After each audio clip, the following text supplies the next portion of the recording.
can't, I just need to make sure that it's on air. All right. Hi all. Welcome to the first yours of the spring term.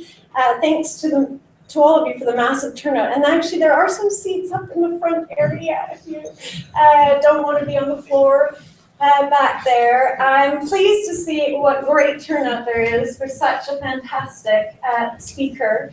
Colleen probably doesn't need much introduction. But for those of you who don't know her, she's been at the cutting edge of sort of digital applications in archaeology for quite a while now, and I met her back in mid-2000s, I guess. She was pushing the boundaries on everything then, and I think we'll see today that she's trying to stretch them even further in her talk about first-person avatar simulation, bioarchaeology, and the reanimation of past peoples. Just to let you know, we live stream these seminars. In this particular case, if you're joining us online, we're not streaming Colleen's slides for various reasons, but we'll likely upload the presentation after the fact. If you're following along on Twitter, you can tweet to hashtag yours, YOHRS. We'll take questions to that, and there'll be questions at the end. So thank you so much, Colleen. I'll pass it over to you. Oh, great, thank you, Sarah. I really, really appreciate that introduction. Yes, Sarah and I have been instigating many things over the years, and it's all been quite fun, so I really appreciate it. I do want to warn you, there are images of human remains in this talk. That is usually an introduction I give in the States, not so much in the UK, but I think it's important to kind of highlight some of the issues that are going on with this. But in this talk, they're mostly oblique, and then there's one that is used for demonstration purposes. So, all right, let's go ahead and start. Archaeologists are fully invested in the digital age. With disciplinary origins in the antiquarian tradition, archaeologists have engaged with media technologies ranging from the earliest photography to the latest handheld augmented reality mobile applications to record, describe, and illustrate the remains of the past. Let's see if this is high. These media then become artifacts themselves, simulacra, acts, events, and happenings that take place on the surface of things with a consistency all of their own. My research takes place within the space between archaeological media and media archaeologies to understand how digital media interacts with our understandings of the past. I build on this knowledge to create interventions that explore archaeology as a mode of telepresence, one that disrupts the boundaries between the present and the past to create a productive interstitial space. This work draws from visual anthropology, the anthropology of art, media archaeologies, new media, and critical making with a grounding in archaeological practice. I miss digging.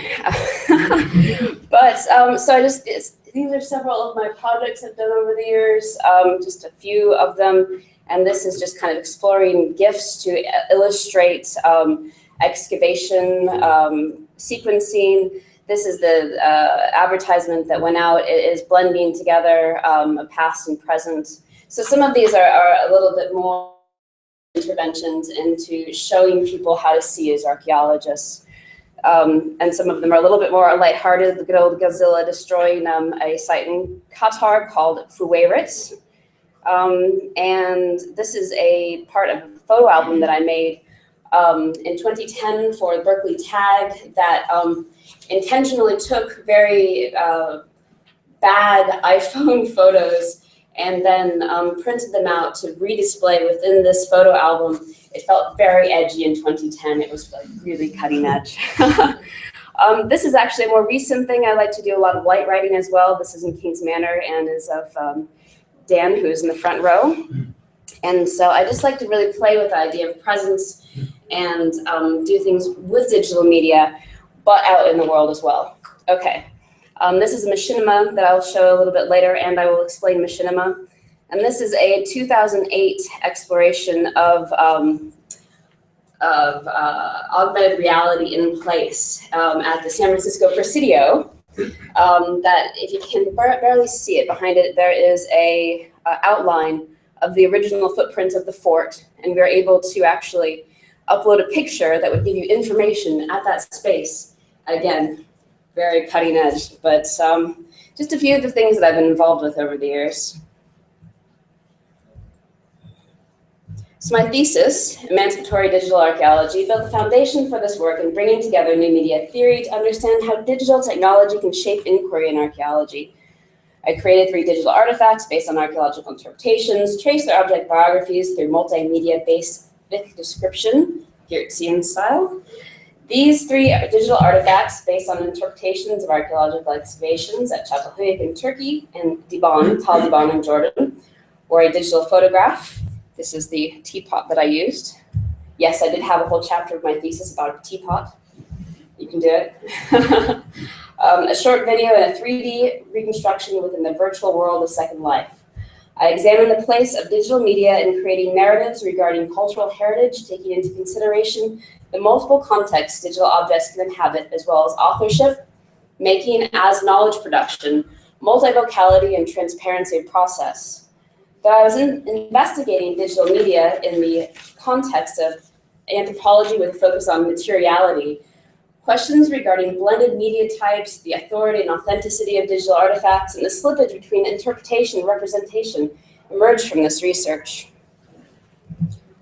As the Eurotask Marie Curie Research Postdoctoral Fellow at the University of York, I am part of a large European Union research network that is using history, archaeology, social anthropology, and population genetics to gain new perspectives on the transatlantic slave trade. Thanks for coming, Jessie. She is one of my fellow Eurotastic people. During this postdoc, I have been investigating archaeological technogenesis, digital media making and narrative building with special attention to digital heritage, or heritage that hurts. And I had a previous lecture seminar on that last year.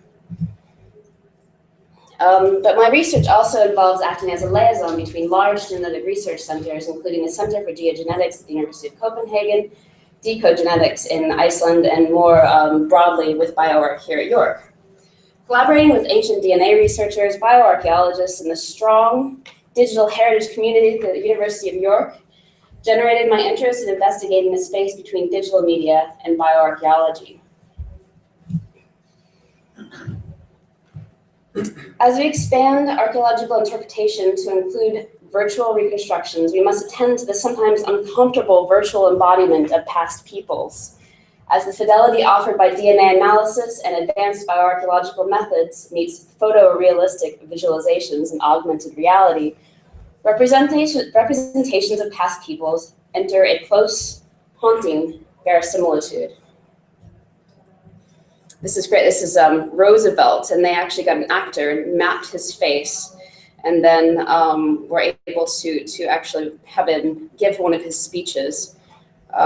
This, as you might recognize, is a sadly cannibalized woman in Jamestown, and I quite often use this example here to show sort of virtual people as kind of furniture, as set dressing, but we'll get into that a little bit more later. Interesting intervention that allows you to speak to yourself aged 20 years into the future. All right. This potential is beginning to be investigated with a few innovative, thought-provoking experiments in blended reality that show the range of potential engagement with the past that virtual reconstructions can provide. In this talk, I very briefly review the history of digitally repeopling the past, discuss the current status of avatars and embodiment in archaeological interpretations, expand upon these with 2 specific case studies of virtual and oral archaeological reconstructions, then advance a grammar and ethics of the reconstruction and the embodiment of past peoples. That was what I started with. We'll see what we can get to. And this is Ruth Tringham, my previous advisor at Berkeley, and this is her 2 her personhood that has been distributed between her teaching status and her wild woman Çatalhöyük status. So in the beginning, the digital simulation of people looked a lot like this. This is actually a flow chart from Zubro, 1975, a model for population growth and settlements. Hopefully it'll inspire some nostalgia in some of us.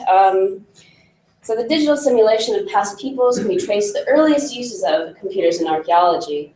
In his formative article, Jim Duran suggests computers can be used to construct and test simulations to generate a dynamic history of place that could be tested against the archaeological record. In this reconstruction of events, Duran delegates the tedious task of moving the actors and scenery to the computer.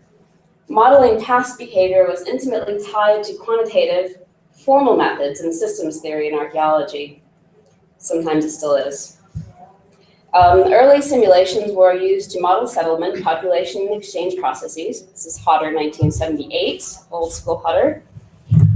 These early attempts did not attempt to characterize individual action and agency, but simulated large-scale action over time, as individual agency was considered detail incidental to the purpose of the model. Yet by 1981, Aldendorfer conceded that a majority of archaeologists consider simulation mildly interesting, but on the whole not particularly useful in the conduct of archaeological research. Archaeological agent-based modeling can model a single agent or hundreds of agents, their simulated time and space, interacting with their environment and forming artificial societies. The first, and I'm quoting Primo here, the first decade of agent-based modeling was characterized by Primo as encompassing relatively complicated, almost lifelike models, most of which attempted to reproduce empirical archaeological data. This emulation approach was joined by agent-based modeling that was more exploratory, experimental in design. I'm sure this is a bit of a retread for some of you, but I think it's really important to kind of go over this and see how we have been thinking about and simulating people in archaeology. But Sean Graham has actually mitigated this approach somewhat through the introduction of social networks to agent-based modeling, but again, kind of have to sideline that is a talk in itself, and Sean can do it a lot better than I can. So, I find a lot of things with agent-based modeling, it's fantastic for asking large-scale questions, but still does not have a tremendous uptake in general archaeological thought. And more important to this talk, recalls Ruth Tringham's conversation with Henrietta Moore. When asked how Tringham envisages households in the past, she realizes that instead of individuals going about their daily lives, that she sees faceless blobs. This was an aha moment for her, and she goes on to write that until, as an archaeologist, you can learn to give your imagined societies faces, you cannot envisage prehistory. Obviously, this is from Sarah Perry's 2009 article on Factual Media. I'm kind of just tweaking her for making more faceless blobs in archaeology. So we are finally getting into the specifics of simulated individual agents in archaeological research, even as we reconstruct fantastic reproductions of landscapes, architecture. You've seen it. You've seen some of it here. Many of them are still unpopulated.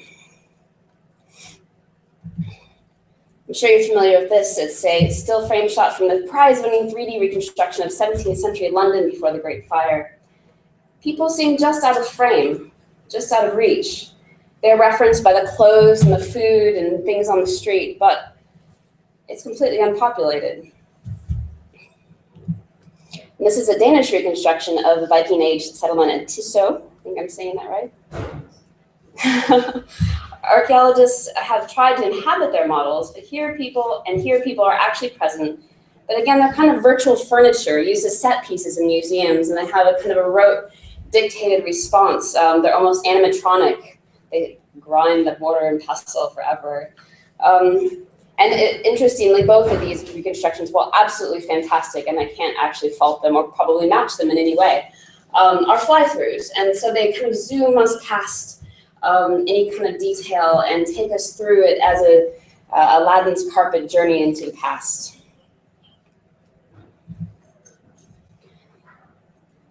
So again, archaeologists have tried to inhabit their models. They're virtual furniture and minimally interactive. In my 2009 paper in Archaeologies, I argued against the use of simulated people, or as gamers would call them, non-player characters in reconstructions, as turning the people past into mere mouthpieces for their architecture diminishes the rich potential of reconstructions to impart information about complex lifeways. NPCs tend to bring out the worst in reconstructive impulses. In one example, Julius Caesar reclines on his couch, reciting information about his villa to the user. Like he would do that. really, you wander into this guy's villa, it's not going to happen. Another simulation of an African-American site in Oakland, California, contains prominent members of the community who stood by the side of the road to robotically impart their knowledge when approached by the user's avatar. In Eric Champion's reconstruction of Palenque, very early on, King Pakal and his son served as tour guides. So what are alternatives to this? Stuart Duns actually wrote a really fantastic article, and he uses the Motion in Place platform that uses motion capture technologies to animate the virtual heritage reconstruction of a roundhouse from the southern British Iron Age recovered at Silchester. They found that actors had to use authentic props, for example, a broom, to accurately reenact the motion. Like, they tried to do it with a regular broom, but it was too 20th century sweeping, I guess, and so they had to completely reconstruct a broom, and it was great because they were able to kind of map performance across space with the broom, and the old broom was really swirly and lovely. Anyway, it's great because the paper, as I think I was describing to other people, shows all this vast technology and possibility, but you get a slightly wonky recreation, and I've made several of these on my own. We're getting there. Eric Champion's previously mentioned Palenque reconstruction. He provided the option for users to actually don a Mayan avatar. These avatars were smaller, under 5 feet tall, congruent with the archaeological record, and could more effectively actually navigate the reconstructed space. All the houses were reconstructed for people that were 5 feet tall. So if you're like, I have a big avatar in there, you're not going to fit in. It's just kind of it's an affordance of the virtual reconstruction. I had the same thing happen at Chapultepec, which I'll go on to later. So again, in my 2009 paper, I discussed the importance of avatars in archaeology. I argued that users exploring virtual reconstructions needed to be allowed to create their own avatars. That avatar customization encourages meaningful engagement with the virtual environment. Engagement with virtual reconstructions is rarely situated as embodied. And when they are, it's usually kind of a generic heteronormative man. So you need to be able to approach the model as yourself or as a creation of yourself. When we reconstructed the buildings of Çatalhöyük in Second Life, interacting with the virtual landscape with our avatars was incredibly informative. Questions regarding the placement of ladders, snowfall, and the differing experience of a child or an older person might have interacting with the building. Using avatars pushes back on your interpretations in ways that you don't necessarily get with regular reconstructions. This is me, 5'5", my actual height, not in heels, trying to, I excavated this building, building 79 at Çatalhöyük, 77, 79. I did them both, but anyway. And my avatar wouldn't actually fit all that well into this building that I'd actually kind of occupied for a summer, that I've meaningfully excavated and always really imagined myself in, actually trying to put myself back into the reconstruction, because we actually had most of the walls. It just didn't really fit, and it really gave me a sense of enclosure that any amount of time on site really wouldn't have given me. If you see Çatalhöyük reconstructions, almost all the ceilings are too tall. I'm on TV. All right, so let's get back to it. Creating an avatar is also an incredibly reflexive process that can reveal your own preconceptions about the past and your own position in regard to the past. Users of avatars in virtual worlds are more fully immersed when their bodies feel right, and allow them to construct, express, and perform the identity they're seeking. I'm quoting Taylor in this. Some users feel as though their avatars are truer reflections of themselves, as more them than their corporeal body. This sense of identification did not necessarily imply that the avatars looked anything like the users controlling them. Ruth Chingham's, again, avatar had a green skin, a trait she was actually really loath to lose. And when asked to change to a more Neolithic possible shade for machinima, she just absolutely threw a fit. So, and I made her pregnant. That was even more of a thing.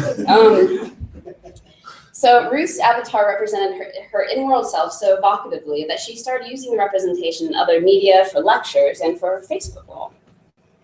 And see, these are some of the other reconstructions of, and it's interesting how people have partial uptake as well.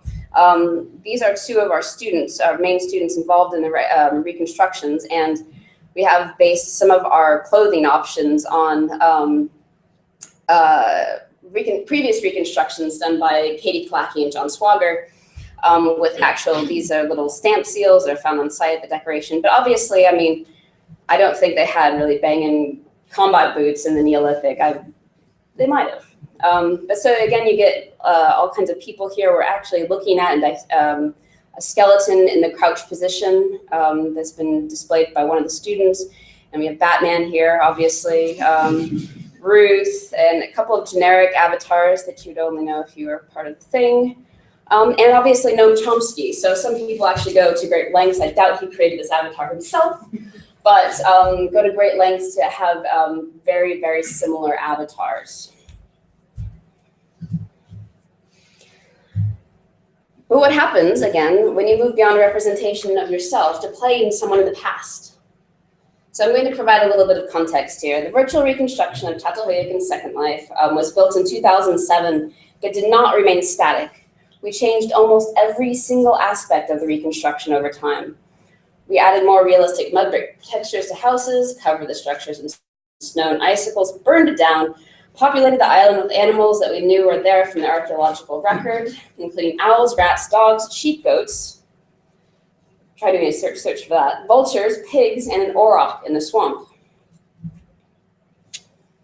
We also reconstructed the modern dig house buildings, confusing and remixing chronologies through the virtual reality, mapping to the interstitial space that archaeologists inhabit in the field, not necessarily wholly in the past or the present. I've had people argue with me about that, but we can do about that at some other time. To address the virtual sense of place that was created at Okapi Island, this was its name within Second Life. It is important to go beyond a sense of verisimilitude achieved by a hyperreal environment. I'm quoting Mauricio Forte here. Archaeologists make a temporary home of the field, annotating the place with both physical modifications and with the stories they document, either by retelling the stories or by recording them and replaying them in multimedia tools. So the connective tissue between virtual and actual Çatalhöyük for archaeologists is clear through their experiences with the actual place and their interactions with archaeologists whom they have met there. But the reconstruction on Okapi Island also incorporates the who have never been to the actual Çatalhöyük, yet feel connected to the place after working on enhancing the environment or even merely experiencing the recreation. Big thing was avatar selfies. And so we actually learned how to create vistas, archaeological vistas that people would want to come and stand in front of. So they would actually take a virtual selfie in front of, I was at Çatalhöyük. It was also interesting meeting other archaeologists that had been at Çatalhöyük, worked there, did not work on the reconstruction, but we would sit around the fire, and it was very strange, this sense of near closeness, moving back and forth, chatting, with a beer around the fire. So over the 4 years that Çatalhöyük and Second Life ran, it was a heavily lived-in virtual reconstruction. We ran courses and student training sessions within the world, pushing the affordances of virtual media. I want to emphasize this because many virtual reconstructions of archaeological worlds are one-offs and not modified after they're created, nor dwelt in extensively like the Çatalhöyük and Second Life. It was good to think with. It was a tool instead of a final product. So as I previously mentioned in my publication, I was against NPCs and archaeological reconstructions, and this became further reinforced through the creation of Machinima, a film created wholly within a virtual world. So these are some students that have gotten together to create an in-world machinima. Machinima, a portmanteau, machine and cinema, are films made inside virtual worlds or with video game machines. On the surface, machinima appear to be similar to animation, yet a key distinction is that the action is provided by at least one avatar, whether that avatar is simply present in the virtual world and absent from the film, or is the central character interacting with other avatars. The author of the film is inside the film. Machinima are often characterized as a found technology or a digital ready-made, as they are unintended products of available software. And we are also very familiar as archaeologists. I think we use a lot of digital ready-mades. I mean, half the software that we use in archaeology is not really for archaeologists. Let's see. I created several short machinima that captured moments decipherable in the archaeological record. But it went beyond dressing up my avatar. It was transgressive. I was uncomfortable and extremely aware that the border between my virtual self and my real world self was permeable, and this is quoting from Tom Bolstorff. Yet donning the skins, and I'm using the Second Life lingo for this, it's a bit uncomfortable. So yet donning the skins of Neolithic people was extremely uncomfortable, even in situations when we had to film during consecutive weeks. Many of the participants chose to go back to their normal avatar appearance in between filming days. But these avatars are approximate. They are based on previous reconstructions from site artists. Forensic archaeological reconstructions have been pushing the envelope for years, but have not been really connecting with some of our other data. And there's a long history, obviously, of artistic reconstructions of past people, ask Sarah. And forensic reconstructions are using skeletal information to a very effective degree, but has forensic archaeology and bioarchaeology truly fully investigated the potential of reconstruction beyond heads and bodies in museums? At the same time as virtual reconstruction and simulations in archaeology are advancing tremendously, bioarchaeology has been going gangbusters. In March of 2014, scientists from the Center for Geogenetics analyzed the DNA from a tooth of a 7,000-year-old Mesolithic hunter-gatherer from Spain, finding his lineage stretched all the way back to Siberia. And oddly, when I'm looking for these pictures, it always mentions that he looks like Gerard Butler. I'm not really sure why. So from analyzing his genotype, the genetic makeup of an individual, researchers could tell that he was lactose intolerant, would have struggled with the starches in the diet of later Neolithic farmers, and had dark skin and blue eyes. Facial reconstructions emphasize those piercing blue eyes staring out from beneath thick eyebrows and shaggy hair. Recovering this amount of detail about an individual is a breathtaking, intimate window into our distant past. But increasingly, we are moving beyond the phenotypic details that we can illustrate in visual reconstructions to other details like blood type and lactose intolerance, dry earwax, illnesses, and geographic origins as opposed to ethnic origins. I'm sure the bioarchaeologists in the audience could, that you can't actually show in one of these kinds of reconstructions. So the Mesolithic hunter-gatherer joins a growing crowd of individuals emerging from new research on archaeological remains. This figure we all know and love, Otzi, the naturally mummified body of a man who died on the Italy-Austria border between 3300 and 3000 BC, was discovered in 1999 and 1991, over 20 years ago. Over these 2 decades, his story has been unveiled. DNA testing revealed that he had brown eyes, brown hair, blood type O, and was again lactose intolerant. His tattoos, dramatic discovery, remarkable state of preservation, and violent ends animated him further. In his Towards a Critical Otziography, which is fantastic, John Robb considers Otzi as a construction of the modern imagination that can tell us about how contemporary, usually implicit understandings of the human body permeate visions of the past.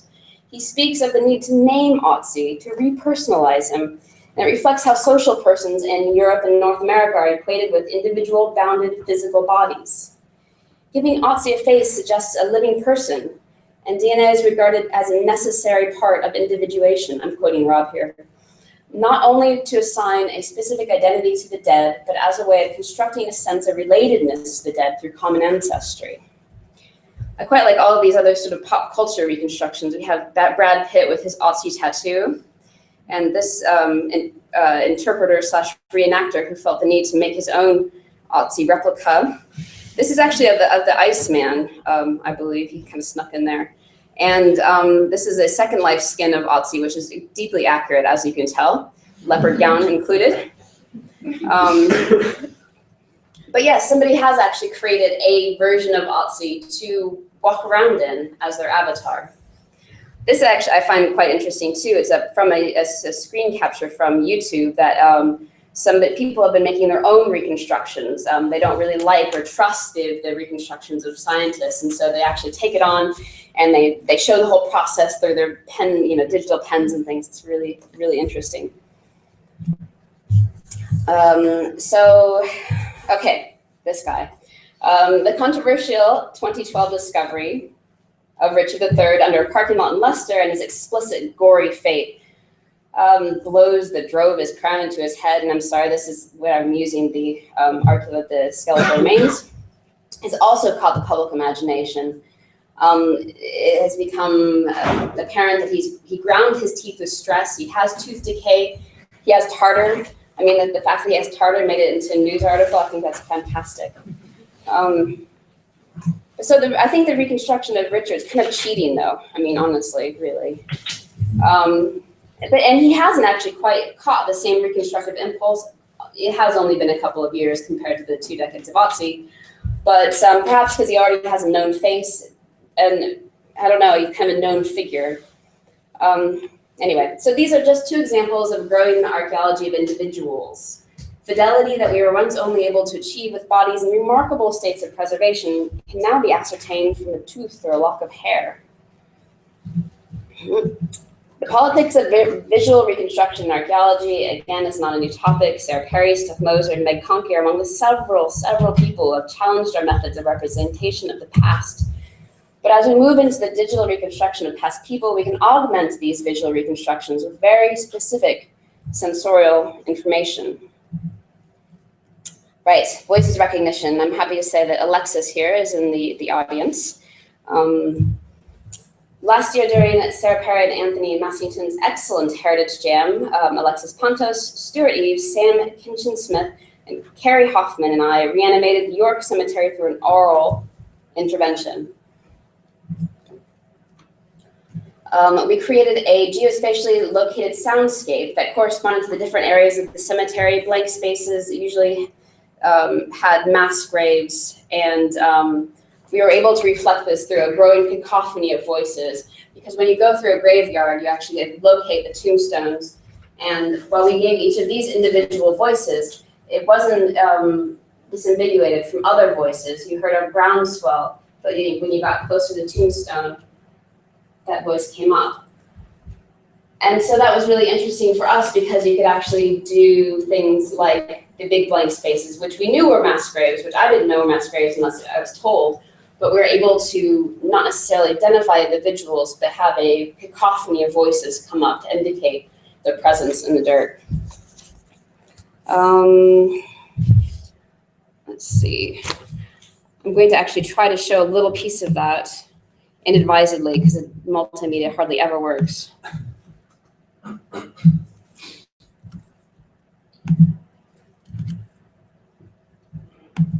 Right. No, where'd you go?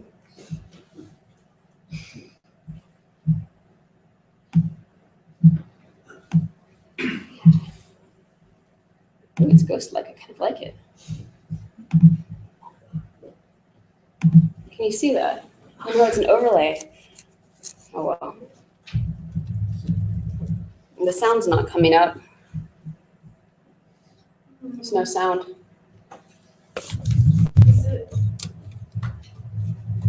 Can you increase the sound on your? Is it the output going through the microphone? Okay, yeah. Yeah, okay. Well, it's all right. Never mind. Sorry, last minute change to the taping, hence the problems with the microphone. No worries at all. I can give links to the YouTube videos later. Right. Where were we? This corresponds to the virtual aural landscapes we made for Çatalhöyük'ün Second Life. Fire crackling, crickets, pigs, and noisy goats. Come on. There you go. All right.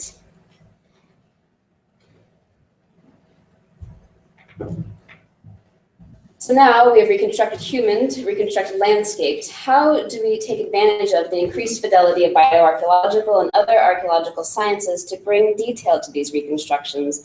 And how do we avoid making dead people into NPCs or to virtual furniture? While it be increasingly possible to provide artificial intelligence to animate these people, these systems are built on human construction of knowledge systems. Why not skip the middle man that's creating the artificial intelligence, or the middle robot, or whatever you like? This is Stuart Eve's Dead Man's Eyes project, and he is a very close colleague of mine. He presented this research in a fantastic Yours lecture last year. He has allowed me to use these slides, though he doesn't know it yet. His research augments the landscape through a process he calls Dead Man's Eyes, and he presented this research, blah, blah, blah. His method of augmenting the landscape directly calls on a phenomenological approach.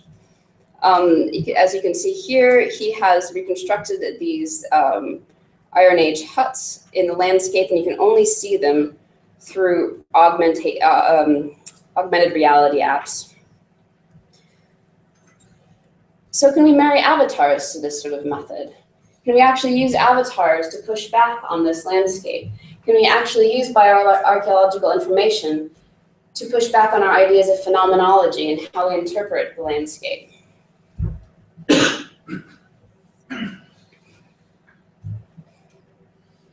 So an avatar reconstructed person can specifically inform this perception. When I created the, I have another machinima that I can't show, so.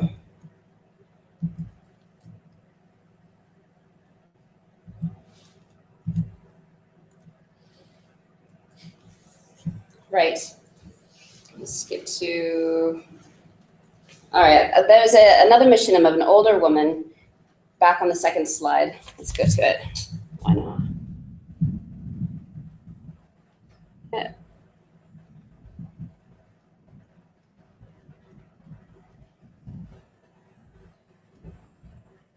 Right, she's up here in the corner.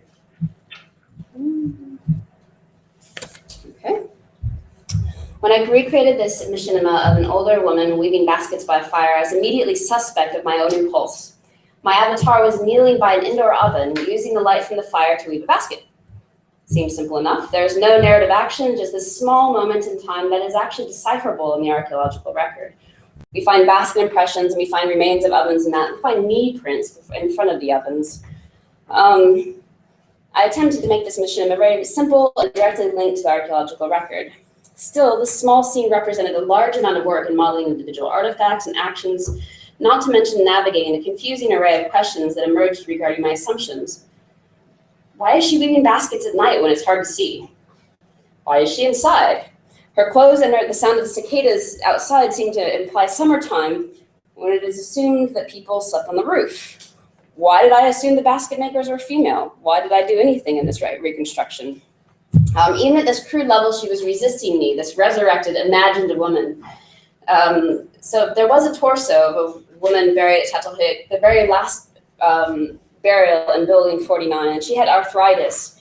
And I still think that her reconstruction, such as it is, was grumpily telling me that she would never sit like this on the floor. See, this would be terrible for the hips.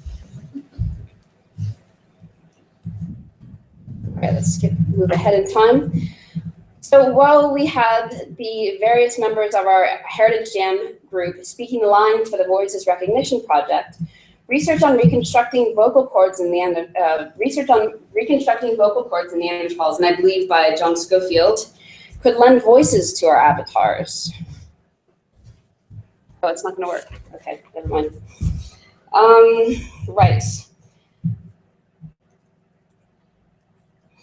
So you could actually have her whispering in your ear with reconstructed vocal cords, telling you about the arthritis, telling you about the hill that she can't climb, seeing the landscape in front of her, saying, well, it's going to be a little bit difficult to get over there. I might not actually visit there ever again because, you know, my hips are just not what they used to be.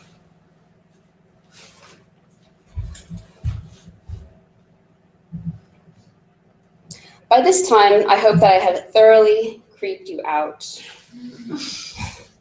Digital reconstruction through avatars is an aggressive repersonalization, an occupation of this dead body's space. At the same time, the person is acting back on us, forcing us to consider the landscape and their experience through bodies different than our own. We become a distributed person. And I take from Donna Haraway's Manifesto for Cyborgs. Why should our bodies end at the skin, or include at best other beings encapsulated by skin? So, a recent issue of Cambridge Archaeological Journal was dedicated to post-mortem agency. Bettina Arnold identifies individuals in the archaeological record that are referencing the Princess Bride, only mostly dead. She goes on to argue that death is a process rather than an event, and the living must assist the dead in becoming fully dead. The dead acquire post-mortem agency, albeit secondary agency if you're counting, through bioarchaeological investigation. If dead bodies and their constituent parts are one of the most potent and poignant bridges between past and present, I'm quoting her in this, bioarchaeology serves as a primary reanimation nexus. So as we populate increasingly complex virtual worlds, delegate our interpretations to algorithmic estimations of ancient populations, and augment the landscapes with virtual ghosts, we are peopling the past in a very specific way. While most research in virtual archaeology is centered on reconstructing specific places, relatively little scholarship addresses the affordances, difficulties, and ethics of reconstructing inhabitants in these places. Further, what does it mean to inhabit these reconstructions ourselves, wearing the skins of people in the past? In the uncanny valley of ancestor recreation, what are the ethics of verisimilitude? So to get at some of these complexities of the embodiment of past peoples, I looked two ways to people are understanding distributed personhood and understanding the past. So the first one, yay, reenactors or interpreters. So fascinating, I had no idea. This is actually at Plymouth Plantation. James Dietz, famous historical archaeologist, became assistant director in 1967. And he subjected the Plymouth, Massachusetts Museum dedicated to the Pilgrims to vigorous ethno-historical scrutiny. Plymouth Plantation was in the genre of open-air folk-like museums, occasionally featuring activities by costume interpreters, but for the most part, superb historical stage sets without the actors. So the early interpretive displays in the museum recall current virtual reconstructions, static wax figures and costume interpreters describing the activities of the colony while it's surrounded by antiques that were out of sync with historical and archaeological understanding of the economic conditions of the Pilgrim settlements. This is actually a work from Sam Durant's Scenes from the Pilgrim History, Myths, Massacres, and Monuments. It was brilliant. He did an entire remix of the Plymouth National Wax Museum and really showed it some of the discrepancies and kind of awfulness of this. So Dietz removed the antiques in favor of more accurate reproductions, and by 1978, the museum had fully shifted the interpreters from third-person description of pilgrim activities to first-person accounts, speaking in pure dialect, wearing authentic attire, and performing tasks deemed seasonally appropriate. This was radical in the time. But of particular interest are the interpreters who play the subaltern. A quote from one of them, this is Emily James, who is a Jamaican woman who portrays a Black slave at Colonial Williamsburg. She says, "I wouldn't call it a theater. It's actually not being in the body of these people, but actually reliving their life or trying to show people what their life is really like. And oftentimes I sit by myself and I'm wondering, I wonder how the ancestors feel. I wonder if I'm representing them well." Native American interpreters have been added at many American living history centers, but do not conform to the Dietz model of interpretation. They speak in the first person plural and do not take on historical roles. In this way, they resist static images of their culture. While it is obvious to the majority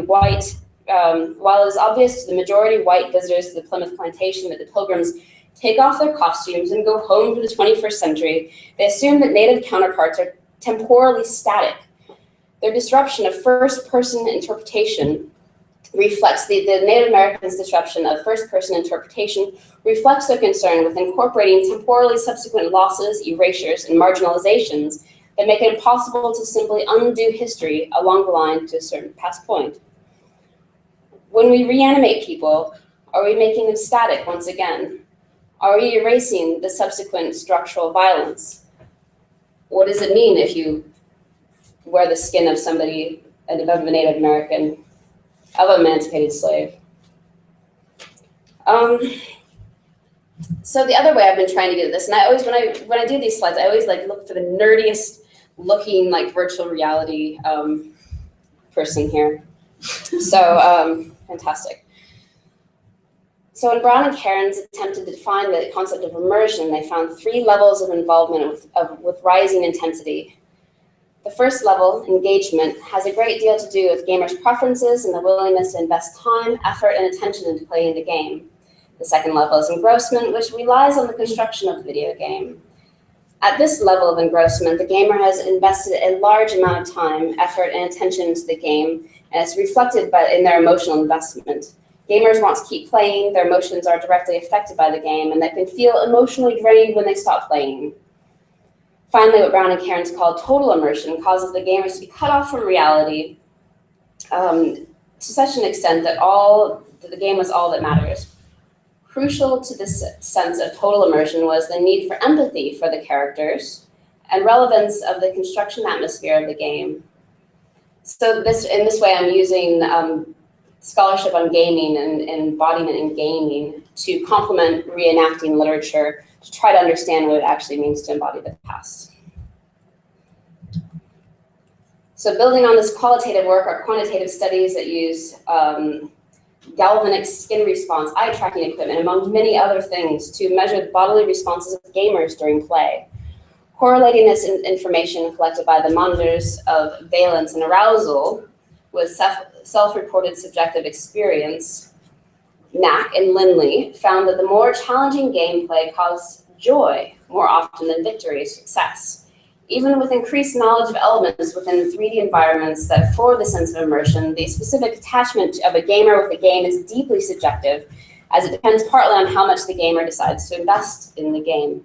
This seems obvious, but they proved it with science.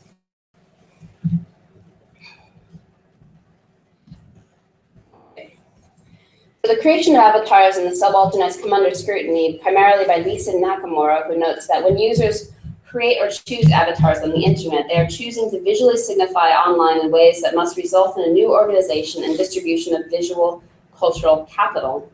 The construction of avatars is often normative, privileging young, white, skinny, and often male representations of people. Still, in spaces that are created for and by women and marginalized online communities, Nakamura shows that avatar making fits into the sense of shared obligation, contributes to the formation of a visual habitus, a beautiful home or room online, as a major responsibility that attends membership in the online community. This is still a work in progress, probably obviously. Stu, Eve, and I received funding from the Center for Digital Heritage, thank you very much, to create a prototype that will explore the affordances of a multisensorial augmented reality informed by bioarchaeological information. So I couldn't resist throwing in one more of those guys. He's such a fantastic artist.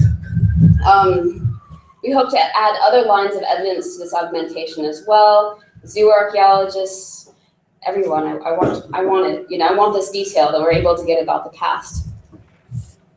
So the takeaway from research on avatars and heritage interpreters suggests that reconstructing the past is social, not individual, reaching across labs, digital archaeologists, bioarchaeologists. We're both producing research that can be used productively in concert to reconfigure our ideas about the past.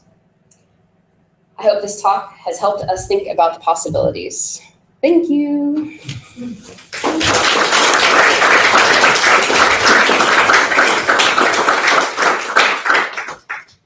you so much, Colleen. Lots to think about. I have some questions too, but I'll toss it out to the audience to begin. Does anybody have any queries, comments, or whatnot to pose to Colleen? Can I ask a question? Has anybody actually done any sort of either reenacting, interpreting, or played a game where they were a famous person, a reconstructed person? Yeah, a few hands. Or back. Yeah, just curious. Yeah, very interesting presentation, I thought. There's obviously an awful lot of science behind what you do, but actually sat watching the graphics coming up, you could have been sat here watching an explanation of the latest art exhibition. So there's this element of science and art. Do you think your work is one of these interfaces where science and art actually meets, or do you think they are competing elements in the research you do? I think that's a fantastic question. Next week I'm giving a keynote in Maastricht about archaeology and the image, and which it's mostly to artists, and so it tries to find the interplay between art and archaeology. Personally, with my reconstructive impulses, I find that I can try to intervene, but it is from the perspective of an archaeologist. I find that when I make my things, it never has the power, the beauty that artists can really go the extra mile with. And so I really like and I appreciate making, but I kind of approach it as a craft rather than as an artist. Does that make sense? Yeah, I mean, it's who you're appealing to. You talk about people's experiences in creating their image in certain circumstances. That's very much the argument that an artist would give. Bring me into your concept, as it were. I just wondered how close the relationship was. Again, personally, I can all day and all night. I still don't feel like I make the half step of interpretive power and meaning that artists can bring. And I don't think they actually are necessarily, as they're not archaeologists. To me, it's kind of differing magisteria, right? I am creating to show how I see. And I think that artists very much more are imparting a feeling. That might be a very false dichotomy, but it's how I construct it for myself. So. Okay, then. Tara. Great talk. There was a fantastic project which is happening at the moment with virtual reality, which is called Me As You.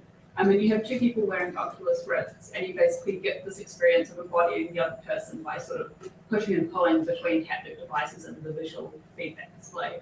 I was wondering if there's sort of potential to go that way with the project you're talking about with Stu, so you get sort of those algorithms put in to look at how it would have been in the past and embody those experiences by that sort of feedback system.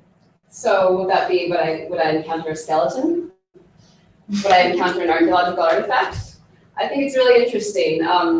When would you encounter an avatar, and would the avatar look like you and you would look like the person? It's very productive to think about and think through. But at the end of the day, you really are dealing with remains from the past. And so animating them has to be reflexive in that respect. And I think that not just the visual elements of it or the motion elements of it are really important, to actually have the oral elements of it as well, and have the whispers from the past, or even have a textual element that tells you things that you wouldn't necessarily know by a visual reconstruction. Did I wander close to your question? Because the project sort of gets at the thing that through trying to experience these things, you realize how much we don't know and how many assumptions get put into it. So when you're forced to try to think about, well, how would I act with this person or as this person, you start to realize I can't, I physically can't. Yeah, the true takeaway from my talk is just that. It is reconstruction is incredibly productive as a way to think through questions in archaeology. I never really thought about what people wore on their feet before I made a reconstruction. I think that's where I probably connect a little bit with artists, and that's why the relationship at Çatalhöyük with John Swager and Kate Clackey was so productive, because they would have to come and ask you, it's like, well, do you think, the beads you found in the grave, do you think they actually would have worn them on their neck or on their, wrist, or And again, with that, the machinima that I made, why is she there at night? And so really, reconstructions don't answer much. They just ask more questions, but questions that you might actually be able to investigate in the archaeological record.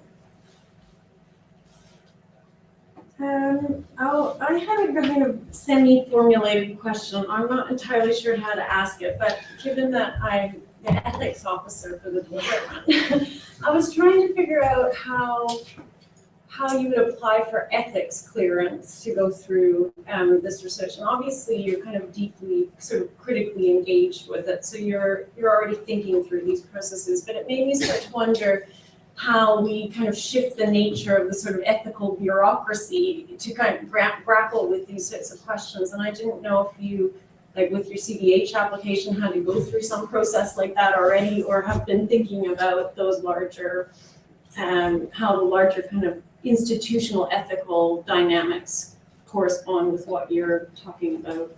I tried very hard to go through human subjects review, and You did, okay. no, not here. Actually, back at Berkeley, through some of the other research I was doing on reconstruction and photographing people, making photo shows in towns that were very, very poor, deprived, very conservative.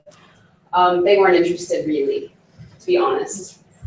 They had very little interest, especially if people were paid or would get authorship on the project. And so on a very institutional level, I do try to get them kind of interested in this, but I think a lot of the burden of ethics of reconstruction have to come down to the researcher and have to come out of the fact that this is all coming. This is all kind of here, really.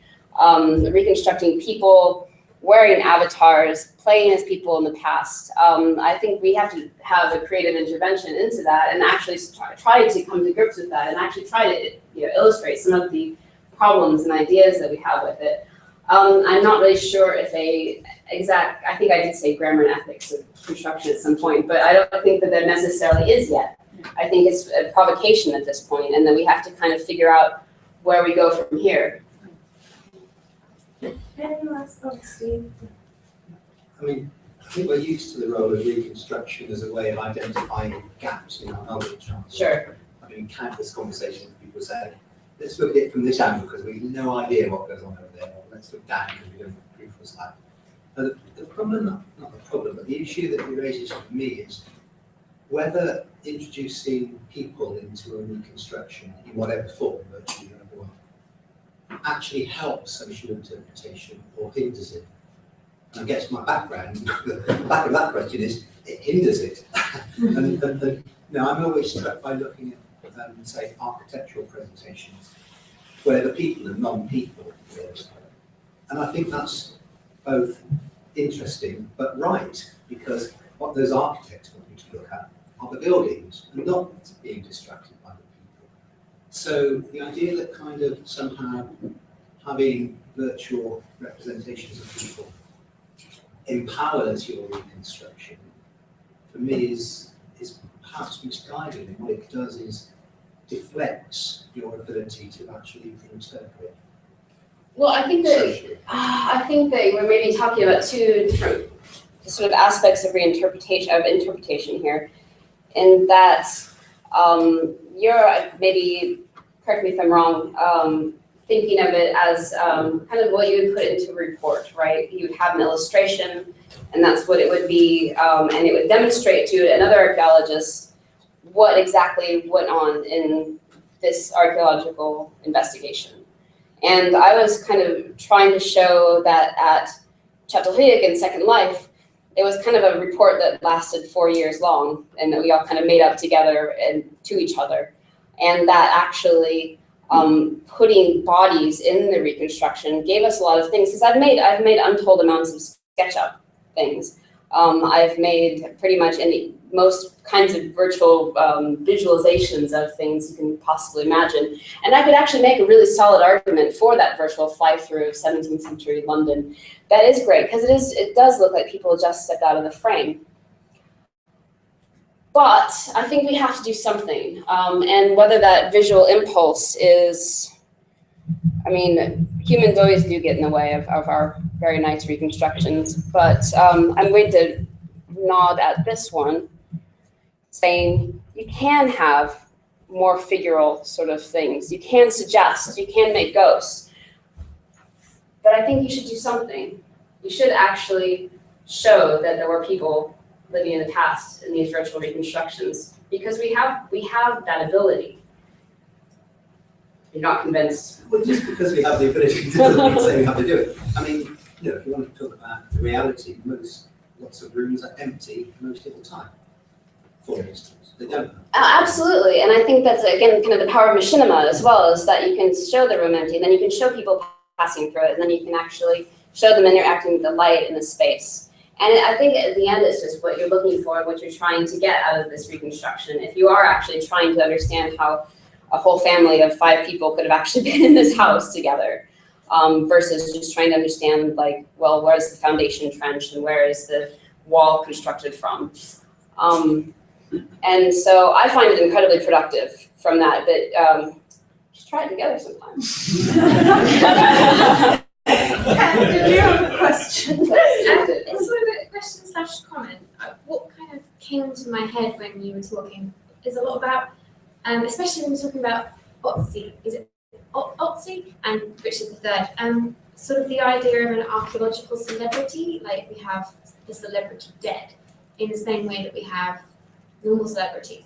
We have that kind of same visual connection to the celebrities that you see in magazines as you do with celebrity dead people. And so I wondered if that was, maybe did sort of bring it up and I didn't quite catch it, but like sort of talking about the faces that we want from the dead and sort of the desire for the dead, which is a bit weird, but and also I was thinking also about Jacques Lacan's sort of mirror identity and how that would. Did you find that when you were trying desperately to get to grips with your Machina lady that there was something about, I don't know, mirror of identity that was getting in the way? Or? I think of it more as a distributed personality. I think I've been too indoctrinated by sort of network thinking and objects and dead people as agents to really think of it as exactly as a mirroring. And the first part of your question, the celebrity dead. The archaeology of individuals is really, really interesting, and I'm sad that Matthew Collins isn't here because we were talking about some potentially celebrity dead of some Romans, headless Romans found in Driffield Terrace. And an untold amount of experimentation has been done on these people. They have done something like £300,000 worth of research, just finding out the individual details regarding these. And so increasingly, I mean, we've seen DNA in the last 5 years, 10 years, get much cheaper, much easier, not easier, there are a lot more of it. There's a lot more of it going on. And so I kind of wonder, are we moving from fewer celebrity dead to a few more animated people? So you get C-listers as well. Yes, definitely. We do the soccer wives and all kinds of things. But I actually find that really fascinating. Are we going to actually reach some kind of tipping point where we have reconstructed all the skeletons that we've dug up? Probably not. I thought your guy was quite hunky, actually. Yeah. I was just going to say, I agree with you that I think that it's good to have sort of people in reconstructions. Not always, but I think in a lot of cases it makes a lot of difference. Like, and I've done, like I do reconstructions sometimes for archaeology, and I also do like archaeological or architectural ones. And I think the thing is just like, like that movie with Tom Cruise where he's in Times Square. I can't remember which one, but basically they had to do so much to clear Times Square out just to get no people in it, because clearly it's impossible to get a shot of Times Square with no people. So it's kind of, it'd be weird if people in the future were doing a reconstruction of Times Square saying, well, this is what Times Square was like, because it's not Times Square kind of without the people. So I think there are cases where, especially like big ones like you're showing with London, where it's like almost would never happen that there's nobody in it. So I think it's really important in those cases to have some kind of human incarnation there. I always think of archaeologists as sort of tourists of the past in some ways. You always think that your picture is going to be the one good picture with nobody else in it. You know, so you always see that people kind of want to like, okay, oh God, the person's in the way. Oh, the person's in the way is here. Okay.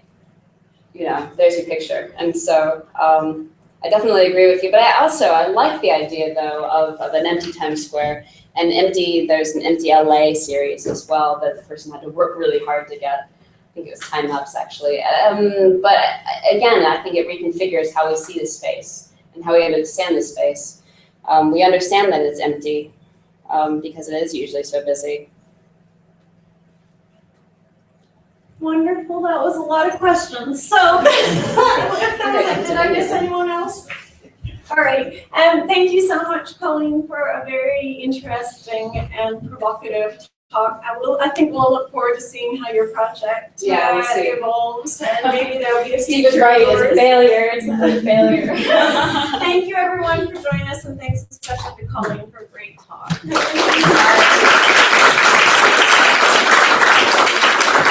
Join us next Tuesday when Kieran Baxter from the University of Dundee will be talking about some of his aerial photography of